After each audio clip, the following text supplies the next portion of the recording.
The topic is calculating percent change. The essential question is, how can you determine the percent change? You can determine the percent change using the same formula we used for calculating totals after tax, markups, markdowns, gratuities, fees, and bonuses. So basically, these notes right here that we just took. And all you'd have to do is just substitute a variable in the percent change as a decimal section and then solve for it. Okay? So you'll see it's the exact same equation from the previous notes. Only in the previous notes, I had you solving for the new value after an adjustment was made. Okay? Remember these? These examples right here? And these ones you were solving for the original. So we didn't know the original, so you substituted it with the variable. You put an x there and an x there. You combined like terms, then you built it, and then you solved for x to find the original amount. You need to be able to solve for the original, percent change, and the new on your upcoming assessments. So in these notes, I'm going to show you how to solve for the percent change as a decimal. So you'll be given the original value and the new value, and you will solve for the percent. Okay? So our first example says, Gracie has a cherry tree in her yard. When she first planted it, the tree was 2 feet tall. Now it's 3 feet tall. What's the percent of increase in the height of the tree? So if it helps you, you should rewrite this equation down here, just so you can substitute the values underneath the part that it represents. Okay? So I'm going to go ahead and do that. And I'm going to abbreviate, so instead of original, I'll just write half the word. I'm going to use either a plus sign or a minus sign. And then the percent change as a decimal. See how I'm abbreviating it? And then we'd multiply that value by the original. And that would give us the new value. Alright, so originally, the tree was 2 feet tall. So under the word original, I'm going to just write the number 2. Oh, and original is also right there, and maybe multiplying by 2. Okay, see how I'm keeping everything the same. And then it says it's now it's 3 feet tall. So with the original, I know there was an increase because it got taller, but now it's 3 feet tall. So do you see how it's asking us for the percent of increase? We're looking for that percent change, so I'm going to put a variable right there, okay? Now, this might look a little weird to you, where you have 2 plus x times 2 equals 3. If it helps your life at all, you can rewrite that to where you would have the coefficient in front of the variable, to like what you're used to. So you're used to seeing something like this. 2 plus, instead of x times 2, you're used to seeing 2 times x equals 3. And see how that's the exact same thing? This is x times 2. This is still x times 2, but we just wrote it so it looks more familiar to you. Okay? All right, so I'm going to go ahead, and I see that there's just a variable on one side of the equal sign. I'm going to go ahead and build this because that's in the form where I can build it. So we started with x, then we multiplied it by a positive 2, and then we added 2. So the inverse operation of adding 2 is to subtract 2 from both sides of that equal sign. 2 subtract 2 is 0. 3 subtract 2 is 1. Bring down your equal sign and bring down your positive 2x. It's a positive 2x because you see the symbol in front of it is positive. Okay, let's go back up the ladder. The inverse operation of multiplying is to divide, so we're going to divide both sides of that equal sign by 2. Okay, 2 divided by 2 is 1. 1 times x is x, and I'm going to write it over here. 1 divided by 2 is 5/10. And that's going to give us the percent change as a decimal. But we want the percent. So convert this decimal into its percentage by multiplying 0.5 times 100. And you get 50%. So the percent of increase in the height of the tree was 50%. It grew 50%. So you'll see that there was no room for a summary because we obviously took up all the space. So right here, I want you to answer this question, and I'll answer it with you, just so you can see the connection here. If a tree is 2 feet tall and then grew by 50%, what's its new height? So this one, it's not asking for the percentage, it's asking for its new height. So we're going to use this exact same equation because you'll see we made an adjustment. There was something we needed to add to it to get the new amount, okay? So I'm going to start with the original. The original, oh, it was 2 feet tall. And it grew, so I knew I have to add. So that's why I use the plus sign. The percent change as a decimal, well, it grew by 50%, and 50% as a decimal is 0.5 or 0.50. We can multiply it by the original, because it's 50% of that 2 feet. And then that's going to give us the new value, the new height, okay? So 5/10 times 2 is 1. And then we have to add that to the 2. So the new height of this tree, 2 plus 1, is 3 feet. Okay? Take a second and look how these two are related. In this one, you were looking for the percent change, the percent of increase. This one, it gave it to you, but you were looking for the new value. Okay? See how they're actually related? I just gave you different pieces of information to help you solve this. Okay? It's the exact same problem basically. You just had to, in this one you had to look for the percent of increase because I didn't give that to you. And in this one you had to find the new height. You were given the percent of increase and the starting value. Okay? All right, think about that. Our first example says Natalie has decided to examine her checking account statements. Last month's account balance was $12,420. When you see the word account balance, that's how much she had, okay? So that's how much was in her account, $12,420. But this month, that account balance is $5,589. So you see it dropped. What is the percent decrease in Natalie's account balance? So you see I already wrote down the equation right here. I wrote that just to kind of save myself some time because I'm going to be using this to substitute values in from the story problem. All right, so I know I need to start with the original. Do they give me the original amount? Yeah, they do. $12,420. That's how much she originally had in her account. And, well, I know that this amount decreased, so I'm going to use a subtraction sign. And they're looking for the percent decrease. So we're looking for the percent change as a decimal. So I'm going to go ahead and put a variable right there because we don't know that. And then we're going to multiply that by the original, and the original was $12,420. And her new amount that she currently has now is $5,589. Okay, and you'll see right here that we have the variable listed first, and then that coefficient is behind it. I'm going to go ahead right now. Since I know that this is multiply, it's x times this, I'm going to switch that around so it's in a format you're more familiar with. I'm going to write down that 12,420 first, and then that x second, okay? It still means multiply. I'm not changing the meaning of the problem at all. I'm just rewriting it in a format we're more used to, okay?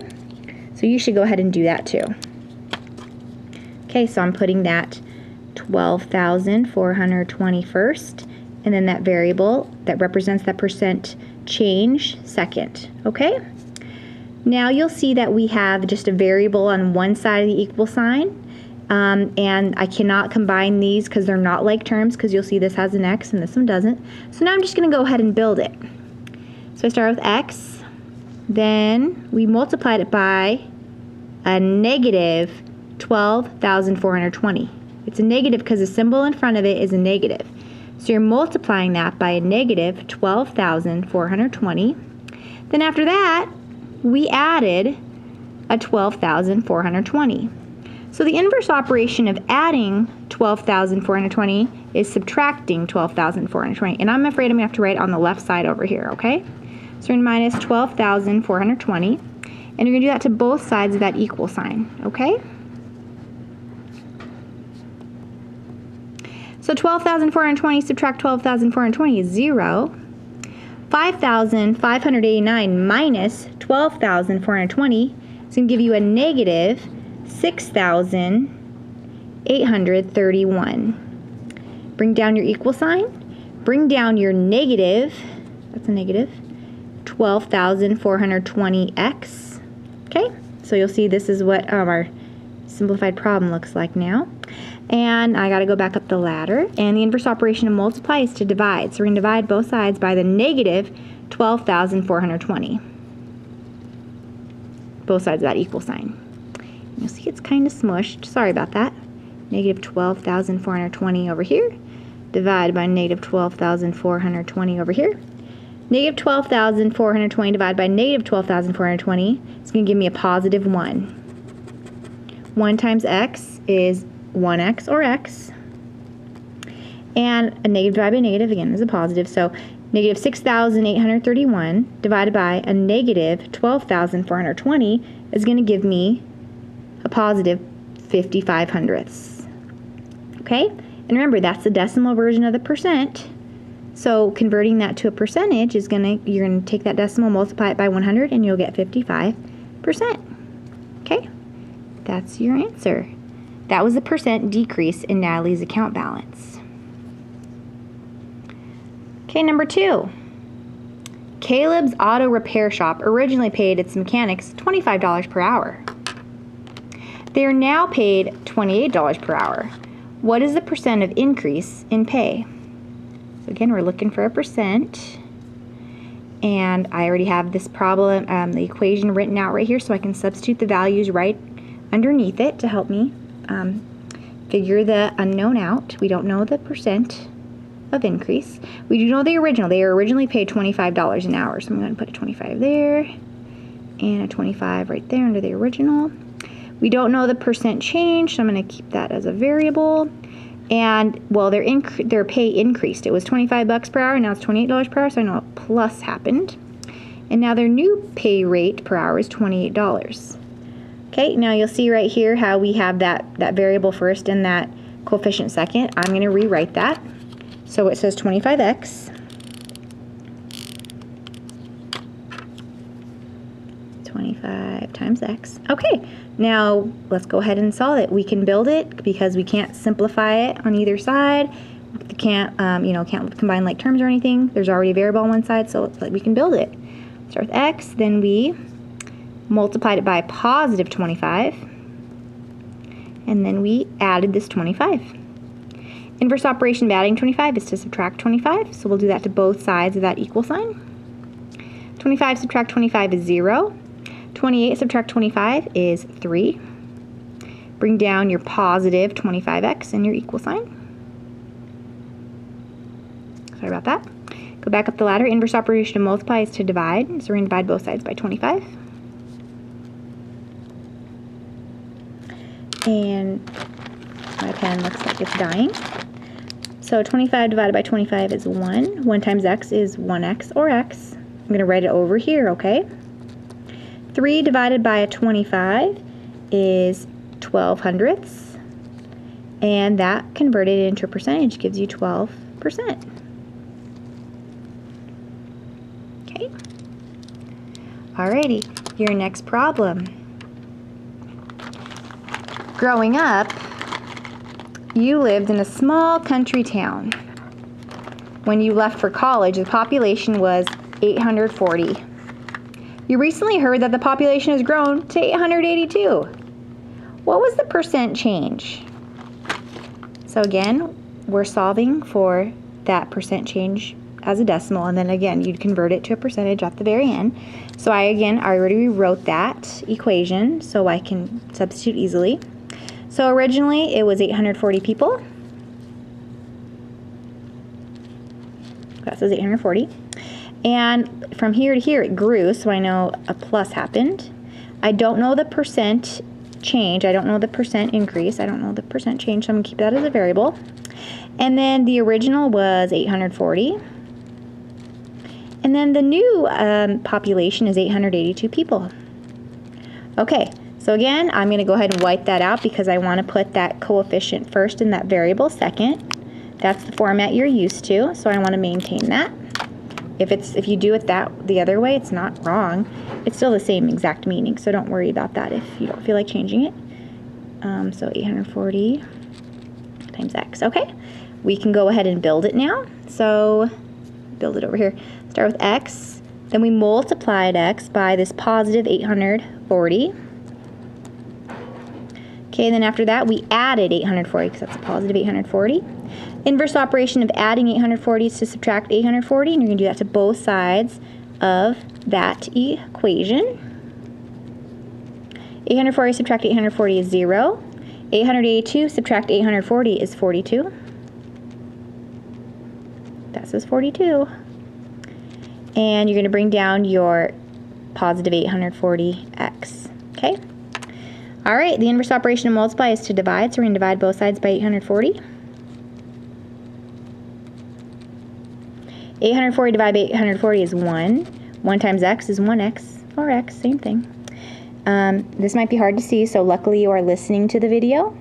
42 divided by 840 gives you 5 hundredths. And 5 hundredths as a percentage would be 5%. There's a 5% growth in the population. Okay? So, for your summary, I want you to write out the problems in the column on the left and answer them. Show your work. Okay? So I'll give you a second to write them down. This one says if you had $12,420 and spent 55% of it, how much is left? So you're solving for that new amount after that adjustment. This one says if you earn $25 per hour and get a 12% raise, how much will you make per hour now? My pen died. I should say you. And this one, if your town's population was 840 people and it grew by 5%, what is the current population? Okay, so I'm going to solve for the new one. And what's going to be helpful is writing out this equation, okay? So these 3 examples right here, you had to solve for the percent change. These 3 examples right here, you're going to be solving for the new amounts. And I want to remind you how on notes that you have previously taken, you have learned how to solve for the original also when that was not given. I'm going to show you what those notes look like. Remember these examples right here? And these ones you were solving for the original. So we didn't know the original, so you substituted it with the variable. You put an x there and an x there. You combined like terms, then you built it, and then you solved for x to find the original amount. You need to be able to solve for the original, percent change, and the new on your upcoming assessments. Okay, have a nice day. Don't forget to write these out. Bye.